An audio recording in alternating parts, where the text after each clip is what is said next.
হক দাবি আমাদের যে পরিচিতিটা ভারতবর্ষে পরিচিতিটাই মুদাই দিয়েছে সরকার কায়দা করে, সেই পরিচিতিটা ঘুরাই পাওয়া লড়াই বটে, এটা আন্দোলন বটে। আজ দেখছো না বাংলাদেশের ছাত্ররা ছাত্রী আড়িয়ে দিয়েছে, বুঝলে বুঝলে। আর আমাদের কর্মীরা যদি ঘরের দিকে গুরু গুরু ঢুকি তো কিন্তু দাবি আদায় নাই হবে।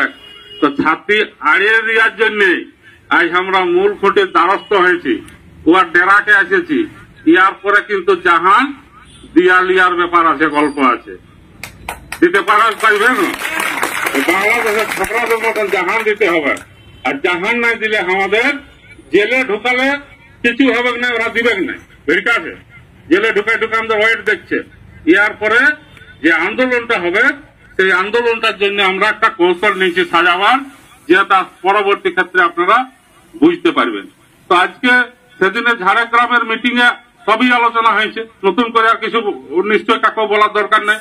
আজকে নিশ্চয় প্রত্যেকেই অনুমতি আছে যে মূল খুঁটি মূল মান্তা অজিত প্রসাদ মাহাতোর নেতৃত্বে আমরা যে একটা আমাদের আদি সংগঠন পূর্ণা সংগঠন যেটার ডাল বিস্তার করেছে সব সংগঠন, সেই সংগঠনে আমরা পুনরায় সামিল হতে চলেছি, তাই তো? এটা সমর্থন জানাবে বাবু, নাহলে তখন পরে বোঝো না। মানে সবাই রাজি আছো তো নাকি? তাহলে প্রত্যেকেই রাজি আছি। আমরা মূল খুঁটিকে মান্যতা দিয়ে, আমি যখন অজিত বাবুর সঙ্গে কথা হয়েছিল, কেননা এদের একটা সংগঠন যেটা সেই মুহূর্তে যে সংগঠনটা ছিল আমাদের একটা আলাদা, এদের একটা আলাদা। তো অজিত বাবু বলছে, হেরে তুই চলে আয় এধার দিকে, একসঙ্গে তো আন্দোলনটা করতে হবে, আর নাহলে তো আমাদের যে শত্রুপক্ষ তারা তো আমরাকে টাটে লিছে, ছিন্ন বিচ্ছিন্ন করে থাকলে আন্দোলনটাকে সাকসেস করা যাবে না। তুই চলে আয় আদিবাসী কুর্মী সমাজে, তো যে পদটা লাগবে বুঝে সেটাই তোকে দেবো। আমি বলছি আমার কোন পদেই লাগবে না, তবু আমি আপনার সঙ্গে কাজ করি, ঠিক আছে না? কোন পদ লাগবে না, কোন আমাদের শর্ত নাই, নিঃশর্তে। কিসের জন্য? কর্মীর অধিকারের আদায় করার লক্ষ্যে অজিত বাবুর হাত শক্ত করতে বিনা শর্তে আমরা সবাই আদিবাসী কর্মী সমাজে যোগদান হবে। সেটা কবে হবে? 28 তারিখ মনে হয় টাকা আছে না, 28 তারিখে বান্ধানে আরো সংগঠন আসবে। আজকে আমরা যতগুলো লোক নেগাতারি করছি ততটা সব আমরা আজ আসেছি, সব আসেছে, নেতা কর্মীরা আসেছে। সাধারণ লোক আনলে অনেক হয়তো ব্যয়বহুল ব্যাপার কিরা লাগিয়েছে, এটা দিয়ে বহাল বলে মনে হয় না, আমাদের দিয়ে সল বলে। অনেক লোকে জানে না যে এটা নাম সল, অমুক সল নাম দিয়ে আছে না।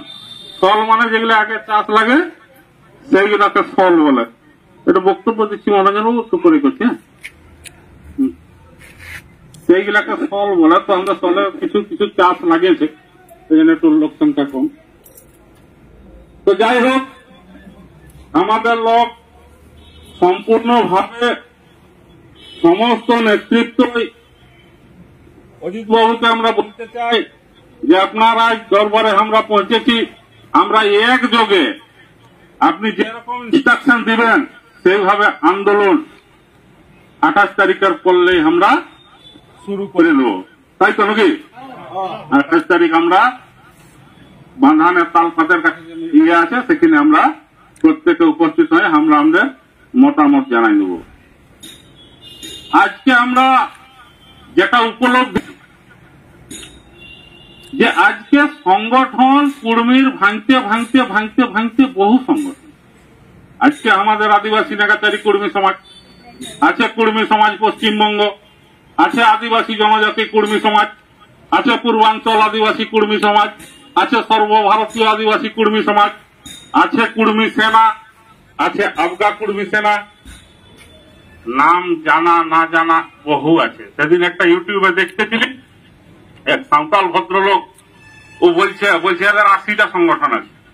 ও আর কবেলা গুনে শিখেছেন, বলছে এদের 80টা আছে, তার মধ্যে অনুপ মাহাতোই কেস করেছে, বলছে 80টার মধ্যে এক লোক, মানে 79 লোক নয়, 79 লোকের এক লোকে কেস করেছে বলছে হাইকোর্টে।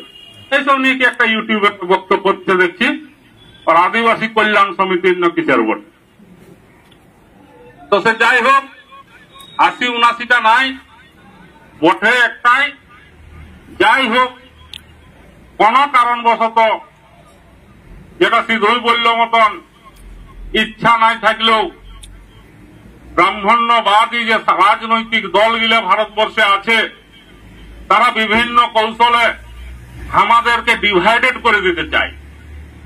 বিভিন্ন ধরনের ফাঁদে আমরাকে পা দিয়ে আমরাকে আমাদের ভাইয়ে ভাইয়ে শত্রুতা বাড়াই দেওয়ার কৌশল কিন্তু ওই লোক গিলে ওই রাজনৈতিক দলের লোক গিলে তাতে তারা ব্যবহার করে কাছে পুলিশ প্রশাসন থাকতে ডিএম এসপি এরাকে দিয়ে জিনিসগুলাকে আমরাকে ভুল ভাল বুঝায়, ডর ধমকি দেখায়, চমকা চমকি করায়, কারো ব্যবসা বন্ধ করে দেব, কারো অমুক করে দেব, তোমার এইটা চলতে দেব নাই, তোমাকে অমুক কেসটাই অ্যারেস্ট করব, তুসুক কেসটাই অমুক করব, তোমাকে ওয়ার সঙ্গে কথা বলা চলবে নাই, ওয়ার দিকে যাওয়া চলবে নাই।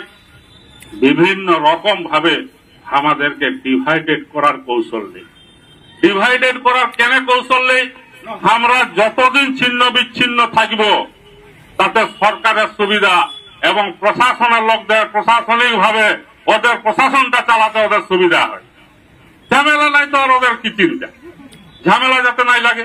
তাহলে এই লোকগুলাকে ডিভাইডেড করে রাখার পলিসি কিন্তু কেন্দ্র সরকারও নিয়ে থাকে এবং রাজ্য সরকারও নিয়ে থাকে। যার জন্য আমরা ওদের এই পেন্দলা পেনটা ধরতে পারেছি, তাদের এই পেনটাকে আমরা বুঝতে পেরেছি। তাহলে তাদের ওই তোপের মধ্যে আমরা পা দিতে নারাজ। আমরা এখন কি করব? এখন আমরা একযোগে একত্রিত ভাবে আমরা যে আমাদের হক দাবি তার জন্য আমরা কিন্তু লড়াই সংগ্রামটা যেমন ভাবে করতে হয় ঠিক তেমন ভাবেই করব। যেটা একটু আগে বললি, দরকার হলে জাহানো যেতে পারে, সেইভাবেই আন্দোলনটা আমরা কিন্তু এর পরবর্তী ক্ষেপে আমরা লিখি বলবো। এবং 28 তারিখে আপনারা আসবেন সবাই। 28 তারিখে পরিষ্কার কথা একটা ক্ষেত্র তৈরি করতে হবে, তার নিয়ম থাকবে, তার রুলস থাকবে, তার রেগুলেশন থাকবে। সবকিছু করবো, রেগুলেশন না থাকলে রেভলিউশন হয় না। আমাদের সেরকম রেগুলেশনের ভাবনা নিয়ে আমাদেরকে যেতে হবে। এটা সবাই জানে পৃথিবীতে যে জাতির উত্থান হয়েছে, রেনেসাঁস হয়েছে, জাগরণ হয়েছে, লড়াই করেছে, তারা কিন্তু সেখানে প্রতিক্রিয়াশীলদের চক্রান্ত থেকে বাইরাতে পারে নাই। প্রতিক্রিয়াশীল চক্রটা থাকবে কি? প্রশাসনের সোর্স তৈরি করেন টাকা নিয়ে। আপনি সোর্সটাকে বুঝতে পারবেন নাই যে আমার সঙ্গেই আছে, রাত আর দিন থাকবে। আপনি ভাববেন এই কি করলে বেমানি করতে পারে, ওরাকে সোর্স করে টাকা দিয়ে প্রশাসন, টাকা দিয়ে ওরাকে রাখে পুষে, আর বিপ্লবের বন্দুকও ধরে নিজের জীবনটা সুইসাইড, জীবনটা রেগুলেশনের মানে আত্মত্যাগও করবে। আপনি বুঝতে পারবেন না যে সোর্স করতে পুলিশের বা সরকারের সোর্স করতে। এইরকম লোক আমাদের মাঝে আছে থাকার জন্য আজ আমরা চিনতে পারছি নাই আমার আইডেন্টিটির লড়াইটা আজকে কেন এরকম হচ্ছে। আমরা বলেছি যে আপনার আইডেন্টিটির লড়াই দরকার আছে। একটা জাতিসত্তা যদি না থাকে, কোন পলিটিক্যাল সংঘর্ষে আপনি যান, কোন পলিটিক্যাল পার্টি করুন, আগামী দিনে কোনদিন বিকাশ কোনো সম্ভব নয়। যেমন আজকে একটা পাখি বললে সব পাখি এক হয় নাই, গাছ বললে সব গাছ হয় নাই, আর মানুষ বললেও সব মানুষ এক হয় নাই। এইটাকে বিভিন্ন ভাবে ডিভিশন করে রেখেছে। প্রকৃতির নেচার, যাকে বলে নেচার প্রকৃতিগত ভাবে বিভেদ তৈরি করেছে। এইগুলোর জন্যই আমাদেরকে তৈরি হতে হবে কিভাবে লড়াইটাকে আমরা নিয়ে যাব। তো বন্ধু, আগামী 28 তারিখে আমরা যাব। আমাদের বাগমানটা হবে কি 4 দিকে সমান হবে। আর আমরা এখানে 4 জেলার নাম করলে অনেক লোকে দুঃখ প্রকাশ করে। যেমন আমাদের রায়গঞ্জে আছে 2 লাখ কর্মী, আমাদের 50,000 কর্মী আছে মালদাতে, আমাদের আলিপুরদুয়ার আছে, আমাদের আছে পুরা ঝাড়খণ্ড, পুরা উড়িষ্যা, পুরা আসাম। সমস্ত কর্মীরাকে বলবো আগামী দিনের জন্য তৈরি হয়ে যাবে বাচ্চারা। পরিষ্কার কথা, কারণ আর বেশি দিন নাই। একটা টার্গেট যদি না করা হয়, আপনি গোলটা মারবেন বলতে, গোল পোস্ট না থাকলে মারতে পারবেন না। পরিষ্কার করা টার্গেট একটা দিন করতে হবে, সেই টার্গেটেই কিন্তু আমাদের কাজ হাসিল করতে হবে। টার্গেটকে করে কাজ হাসিল করবার সময় এসে গেছে, আপনারা তৈরি থাকুন, এটাই বলবো।